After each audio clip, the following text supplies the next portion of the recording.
Welcome to this very special edition of the KJ Masterclass Live, the show which ensures that you profit from your time spent here with experts, either through their industry insights, information, or simply learning from them. And today we have Laura Alyn, an edutainer, researcher, and author with over 10 years of experience in education, philosophy, and history, currently completing her PhD in education policy reform and evaluation. Founder of the ILA Institute, she explores innovative approaches to education through the lens of museums and astrology, and she is passionate for making knowledge accessible. Welcome to the show, Laura. Thank you so much for having me, Ajay.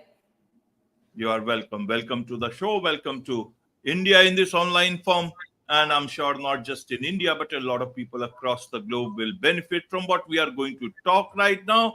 We will understand about inner worlds through polymathy. So we'll do that. But before that, let's understand a bit more about you, Laura, about your background, about your journey, so that the audience knows who they are listening to. Yeah, so I am a polymath, which just means that I have learned about a lot of different subjects. I feel like in the education system, especially in America, it's very centralized where it's about pick one thing. And it was really hard for me to do that. I just loved everything. And so now I'm using it to learn more about myself and to change the way that education is, to look at it more through curiosity and how can it benefit the self. Versus just being compliant and following the rules of education, just to put it in your brain to learn a test and then never thinking about it again. So that's like where my lens is coming from. Right. So, Laura, if you can help us understand this whole polymath thing. Even I had heard about the word, but I didn't know exactly what it meant. So when I looked at it, I googled it and I found out a few things about it. People, as you said, who are very good in several things, several languages, several subjects and things. And in fact, one of the top polymaths is Benjamin Franklin, one of the founding fathers of the US. So I want to understand, for a common person, how should they understand this whole polymath thing? Are people who are multitaskers, they are also polymaths?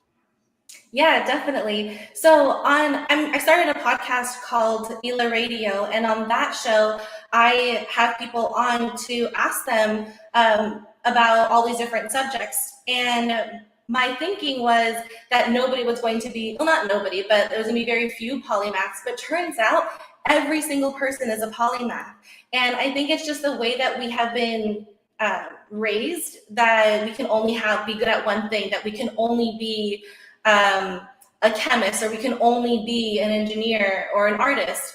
But turns out everybody has all these different kinds of passions that we just have to dig a little deeper, look into our inner world and see like where we're led to understand what kind of things do we love, and going from there, just like looking at different hobbies or different subjects that we might be interested in, then turns out everybody's a polymath. So even if somebody is an artist and is doing film, let's say, they have to have that technical engineering side to learn how to edit or how to do these different things, that we don't just have to know one thing. It's about learning a little bit of everything for anybody.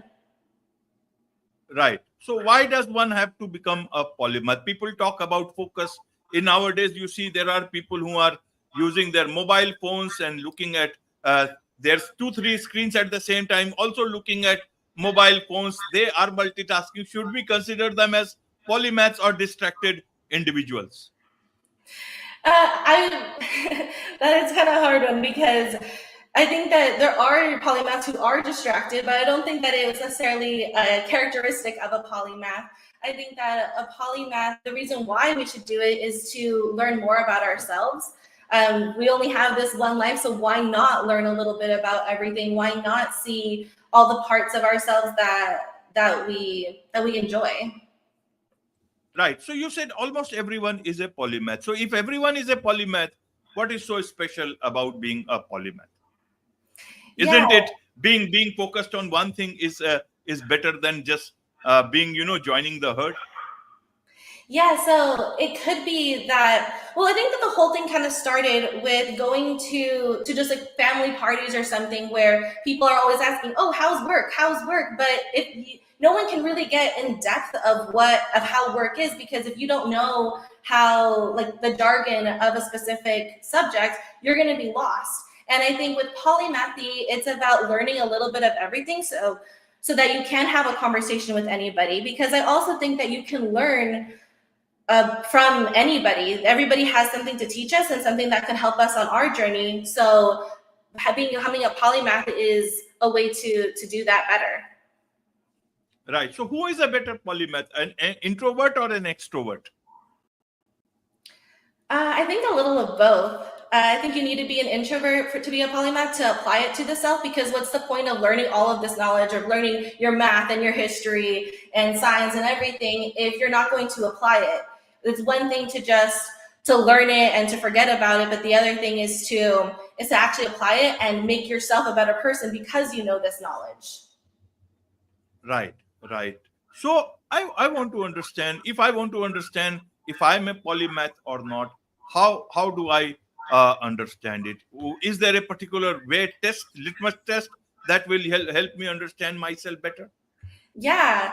So the way that I'm conceptualized, so right now, polymathy is a very new topic. Like, there's not even like a standard definition. You could look it up online, but it just says, oh, you have like a broad understanding of a lot of subjects. So the way that I'm saying it is that there are 4 disciplines. You have your arts, your humanities, your natural sciences, and your social sciences. And every single career fits in one of those or in multiple of those. And so from there, I'm saying that to be an actual polymath would be somebody that has contributed to each of those disciplines. So, for instance, with me, I've written a fiction book called Monterey, so that would be like my arts contribution.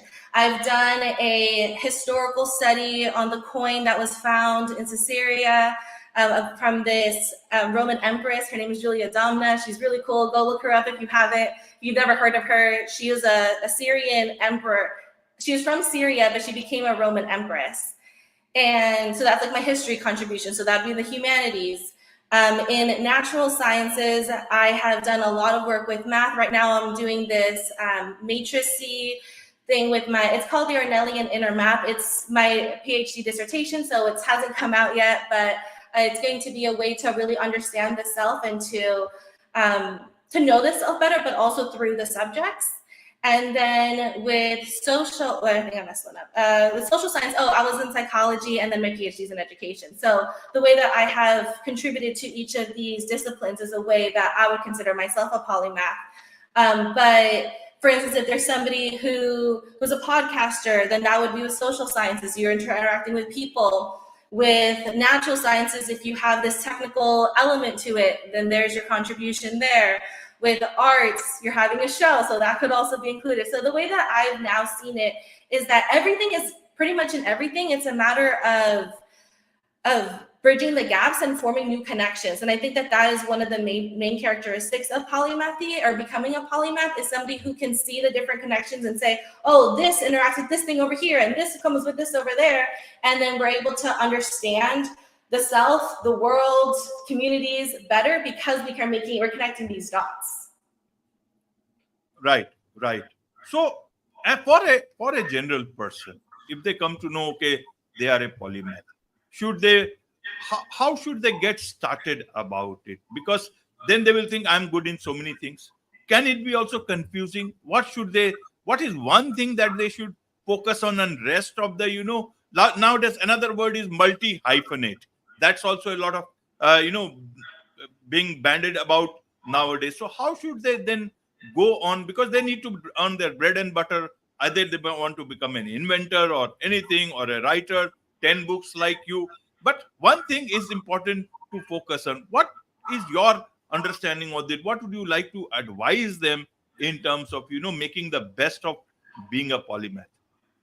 So my first piece of advice would be to go to a library or even just go on Amazon and just scroll through and see what books interest you, and then look at what subjects are in those books. And then from there, it's kind of like a jumping off point. Then that book will find another book and then another book and another book, and then you'll start making the connections. And then through that, then you can start seeing how all of these different subjects connect and how they interact.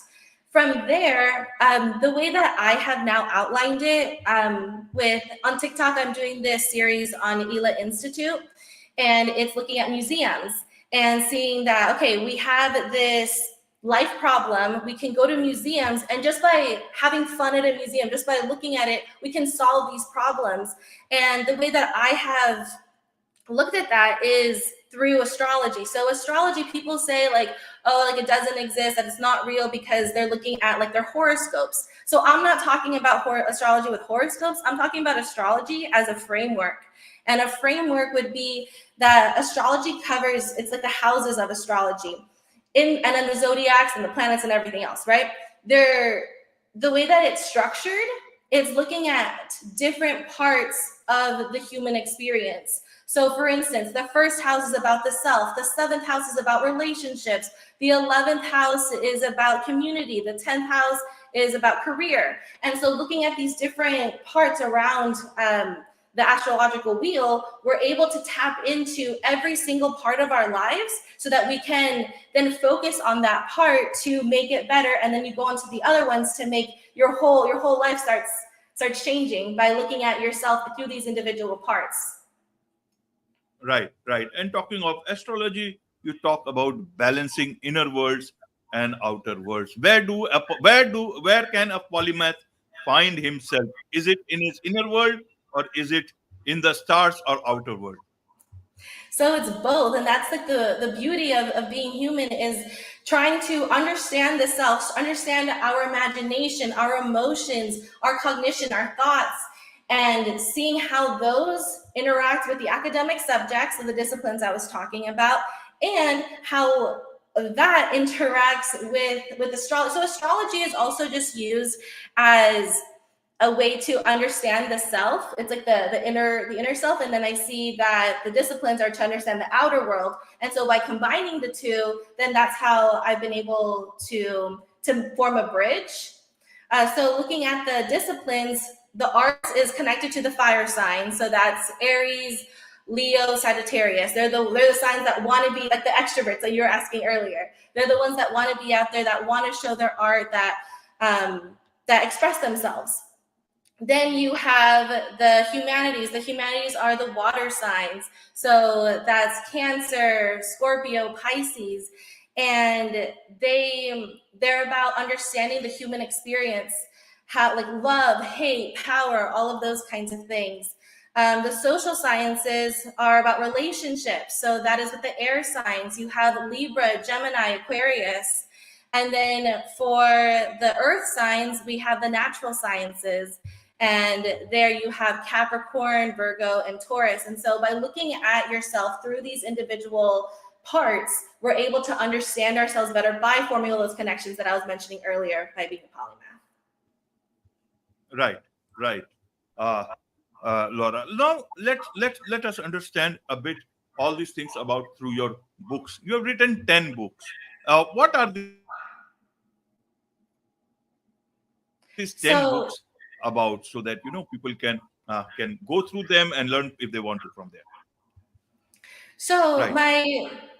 my first book was Monterey. So that's a fictional book. It's about this girl who is trapped in this dark, mysterious world, and she's just trying to find a way back home. And so on the way back home, she ends up going through these different portals. She ends up in space. She meets these two different love interests. She goes on this whole journey to go back to herself. And so you get to learn about the universe and how everything comes together through that book.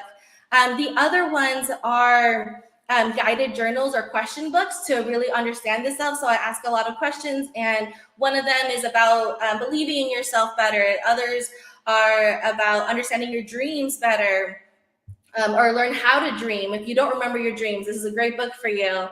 And then next month, I have a book out. It's going to come out. It's called Freedom, Love, and Knowledge. And so what I did is I looked to see, like, how can we be our most authentic self? How can we have this ultimate fulfillment? So that's what I'm calling freedom. And so I look at it through these two lenses. Is it through love or is it through knowledge? And I used Taylor Swift, who we think that she is the most powerful, most free woman in modern day, but then she comes out with this album where she's saying that she feels trapped, that she doesn't feel loved, that she's trapped, that she's locked in, that she doesn't feel free. And so then I pair that story with a woman, the first woman philosopher from the 17th century. Her name is Gabrielle Souchon, and she has almost the identical perspective to Taylor Swift, 300 years apart.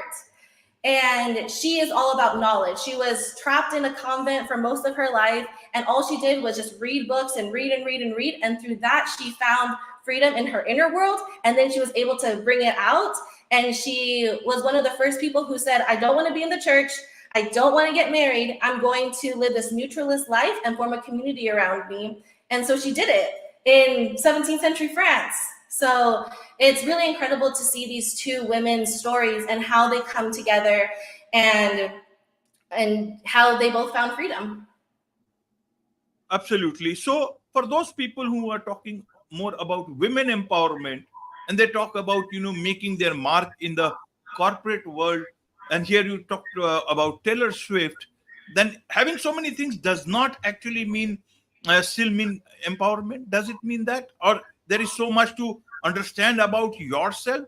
So does it also mean that people who are so, talking full of women empowerment, they should also talk about empowerment through the brilliance, understanding the brilliance of their own minds? And once they do it, they will actually find that sort of empowerment which will be long lasting, which will not be dependent on these power corridors or the corporate boardrooms. What is your take on this? Yeah, through my research, I found that empowerment or freedom, or however you want to call it, ultimate fulfillment, it can't be given to somebody. You have to take it. And the only way that you can do that is by learning about your inner world, by having a robust inner world and not being shaken by what people are thinking about you or what people are telling you to do.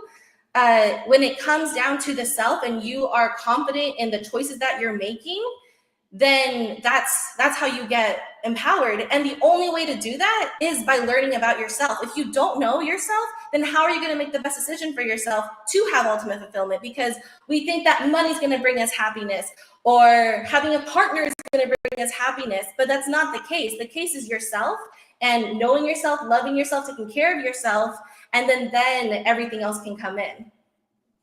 Absolutely. And then everything else can come in. There's much to learn about all these things from you, Laura, and I'm sure a lot of people can learn from your podcast. You have got not one, but two podcasts. Tell us about your podcast so that people can make full use of them.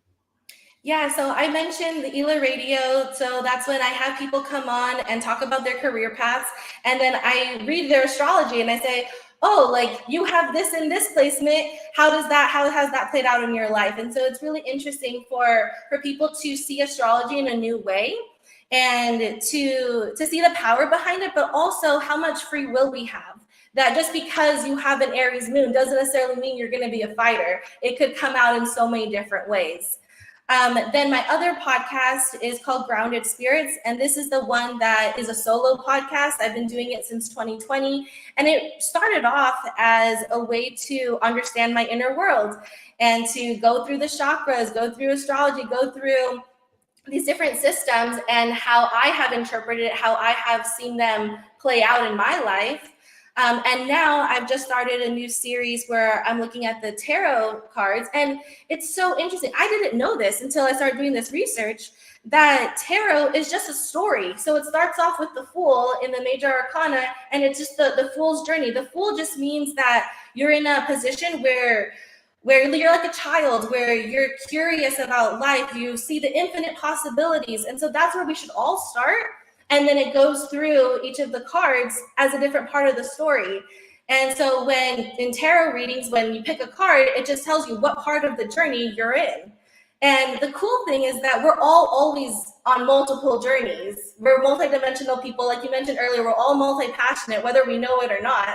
And tarot is just a way to show the story that you're in right now. And so I'm looking at that and how it's connected to our dreams, how it's connected to astrology. And it's kind of like the polymath thing that I was talking about earlier. Everything is connected. So that's what that podcast is really looking at dream interpretation, astrology, and tarot, and going deep into how to explore your inner world.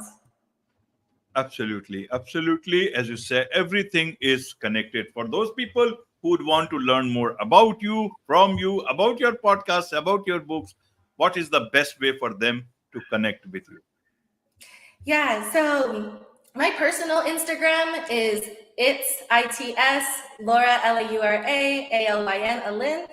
And that's the main place. So if you want to DM me, that would be the best place to do so. If you want to check out my books, you can go on Amazon and type in Laura Alyn. Look at all of my books there. I also have the Grounded Spirits Instagram page at Grounded Spirits. And then, like I mentioned earlier, ILA Institute, ILA. That is where you can find the museum challenge, where I look at new questions every month according to the signs. So we just finished Libra season. So the question was, how does conformity affect authenticity? And so I have a couple of videos up exploring that question. And then a new question will come now for Scorpio season. Wonderful. With this, it's a wrap on this very special edition of the KJ Masterclass Live. Thank you so much indeed for joining us. Thank you.